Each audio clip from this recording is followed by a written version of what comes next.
از دور پیام میفرستم بپذیر، از دور پیام میفرستم بپذیر، با نور سلام میفرستم بپذیر.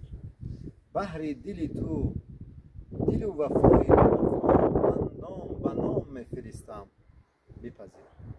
سلام ما رو بپذیرید از ناحیه عینی در پایه مجسمه شاعر خلقی تاجیکستان، مؤلف سرود ملی استاد گلنظر.